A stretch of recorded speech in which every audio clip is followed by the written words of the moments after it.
بسم اللہ الرحمن الرحیم۔ السلام علیکم گرلز، آج ہم مطالعہ پاکستان کا جو ہے چیپٹر نمبر 8 کا جو ٹاپک ڈسکس کرنے جا رہے ہیں وہ ہے اسلامی جمہوری ریاست اور قومی یکجہتی اور سالمیت۔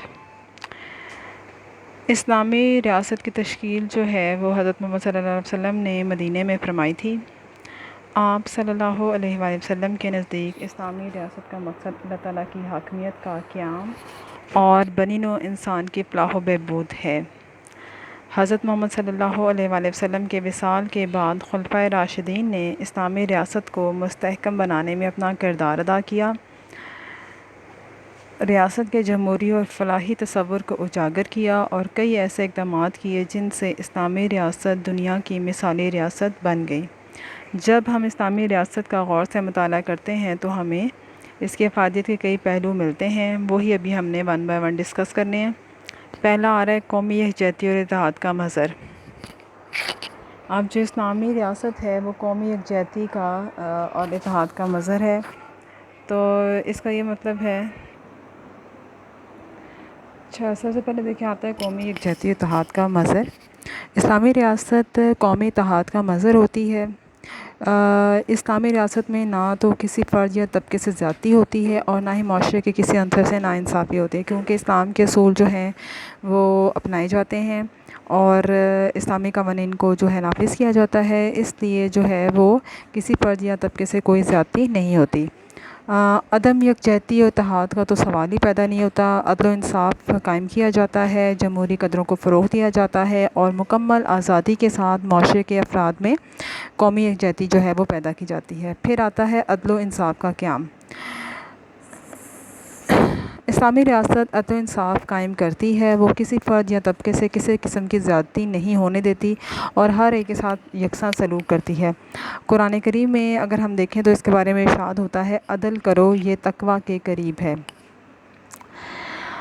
اسلامی معاشرے میں سب کے ساتھ برابری کی بنیاد پر سلوک کیا جاتا ہے اور عدالتوں میں مسلمانوں کے درمیان اگر کوئی معاملہ طے پانا ہو تو وہ بھی جو ہے وہ عدل و انصاف کی بنیاد پر ہوتا ہے۔ اس میں ہم جو ہے عہد نبی صلی اللہ علیہ وسلم میں بنی مخزوم کی فاطمہ نامی عورت کی چوری کا واقعہ بھی ہم اس کے اندر شامل کر سکتے ہیں، جس کے وہ ہاتھ کاٹنے کا حکم دیا گیا تھا، اور یہ سارا واقعہ آپ کو بھی معلوم ہوگا۔ پھر آتا ہے جمہوری اقدار کا فروغ۔ اسلامی ریاست جمہوری اقدار مثلاً مساوات، انصاف، برداشت اور آزادی کو فروغ دیتی ہے اور ہر قسم کے غیر جمہوری ہتھ کنڈوں کو ممنوع قرار دیتی ہے، ظلم و تشدد کو ختم کر کے تمام لوگوں کو برابر کے حقوق دیتی ہے۔ جمہوریت جو ہے اس کا اگر ہم دیکھیں تو کوئی مثالی نمونہ اگر ہم دیکھنا چاہتے ہیں تو وہ اسلامی ریاست میں موجود ہوتا ہے۔ بدعنوانی کا خاتمہ۔ اسلامی ریاست میں ہر قسم کی بدعنوانی کا خاتمہ کیا جاتا ہے، انتظامیہ کو ایماندار بنایا جاتا ہے اور ریاست کا ہر کام صاف اور شفاف طریقے سے کیا جاتا ہے۔ بدعنوان عناصر کو حکومت میں جو ہے وہ برداشت نہیں کیا جاتا اور جو غیر ذمہ دار اور بد اعتماد عناصر ہوتے ہیں ان کو اسلامی حکومت سے بالکل فارغ کر دیا جاتا ہے۔ خوشحال معاشرے کا قیام۔ اسلامی ریاست ایک فلاحی ریاست ہے، اس میں معاشرے کی خوشحالی اور ریاست کو معاشی طور پر ترقی کی جانب گامزن کیا جاتا ہے۔ اسلامی ریاست پر ہر فرد کو ضروریات زندگی فراہم کرنا فرض ہوتا ہے۔ پھر آتا ہے مکمل مذہبی آزادی۔ اسلامی ریاست ملک میں مکمل مذہبی آزادی دیتی ہے، تمام اقلیتوں کو ان کے مذہب کے مطابق عقیدہ اور عبادت کی مکمل آزادی ہوتی ہے، کسی پر کسی قسم کی ناجائز مذہبی پابندی عائد نہیں کی جاتی جس سے قوم کے نفاق کا عنصر ختم ہو جاتا ہے۔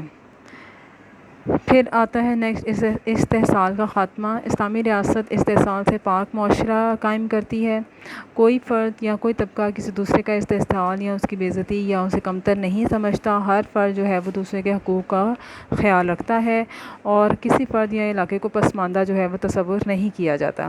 ذمہ دار حکومت کا قیام۔ اسلامی ریاست میں ہمیشہ ذمہ دار حکومت قائم کی جاتی ہے جو اپنی ذمہ داریاں جو ہیں پوری دیانتداری اور ایمانداری کے ساتھ جو ہے وہ انجام دیتی ہے۔ حکومت نہ صرف عوام کے سامنے جواب دہ ہوتی ہے بلکہ وہ اللہ تعالیٰ کے سامنے بھی جواب دہ ہوتی ہے، اور یعنی کہ اس طرح سے اگر ہم دیکھتے ہیں تو اسلامی جو حکومت ہے اس پر 2 ہی ذمہ داری عائد ہوتی ہے۔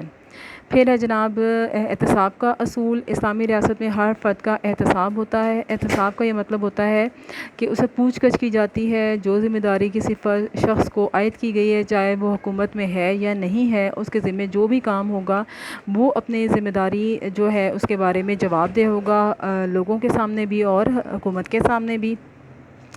ہر اہل اقتدار کو احتساب کے کڑے عمل سے گزرنا پڑتا ہے۔ ہر ایک کو اس کی نااہلی اور لاپرواہی پر سزا بھی دی جاتی ہے۔ اس طرح ایک صاف ستھری انتظامیہ جو ہے وہ وجود میں آتی ہے۔ حکومت اور عوام میں رابطہ۔ اسلامی ریاست میں حکومت اور عوام میں رابطہ قائم کرتا ہے تاکہ حکومت عوام کے مسائل کو معلوم کر سکے اور ان کے حل کے لیے مناسب جو ہے وہ اقدامات اٹھا سکے۔ اس طرح عوام بھی حکومت کی مشکلات کو سمجھ سکتے ہیں۔ اہلیت کا اصول۔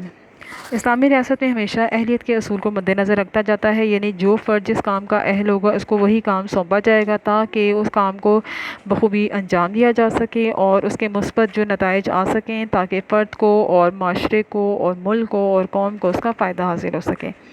اسلامی ریاست میں کسی نااہل کو ہرگز کام نہیں دیا جاتا اور نہ ہی اس کو کاروباری حکومت میں برداشت کیا جاتا ہے۔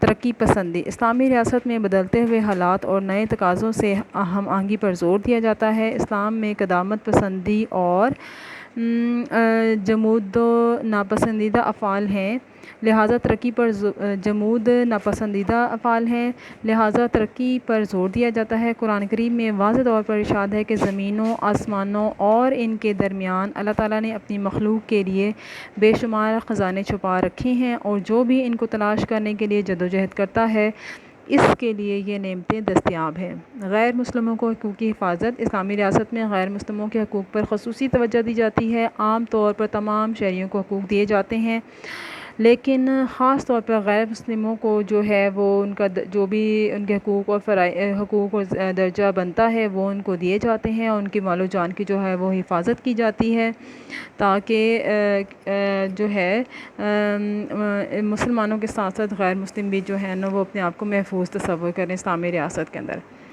تو اسلامی ریاست میں سب لوگوں کے حقوق کا اچھی طرح سے خیال رکھا جاتا ہے، لوگوں میں رواداری، اتحاد، قومی یکجہتی اور بھائی چارے کو فروغ دیا جاتا ہے، کسی کی حق تلفی سے گریز کیا جاتا ہے، حکومت اور عوام میں مسلسل رابطہ ہوتا ہے۔ اس لیے ہم اگر پاکستان میں قومی یکجہتی کی فضا قائم کرنا چاہتے ہیں تو پھر ہمیں ان سارے اصولوں کو اپنانا ہوگا تاکہ ہم جو ہے ایک ترقی پذیر ملک سے نکل کر جو ہے وہ ترقی یافتہ ممالک کی فہرست میں شامل ہو جائیں اور اپنے ملک اور قوم کی ترقی میں اپنا کردار ادا کریں۔ یہ ٹاپک آپ کا بالکل ہیڈنگ کے ساتھ ہے، لانگ ہے، جیسے ایز اٹ از دیا ہوا بک میں اس کو اسی طرح سے پریپیئر کر لینا۔ یہ آپ کا لانگ کوسچن ہے، ٹھیک ہے۔ اپنی اسائنمنٹس جو ہیں وہ بنا کے مجھے سینڈ کریں، ابھی کم لڑکیوں نے سینڈ کی ہے، جن کی رہتی ہیں وہ بھی مجھے سینڈ کرتے ہیں، ٹھیک ہے۔ اپنا خیال رکھیے گا، دعاؤں میں یاد رکھیے گا۔ اللہ حافظ۔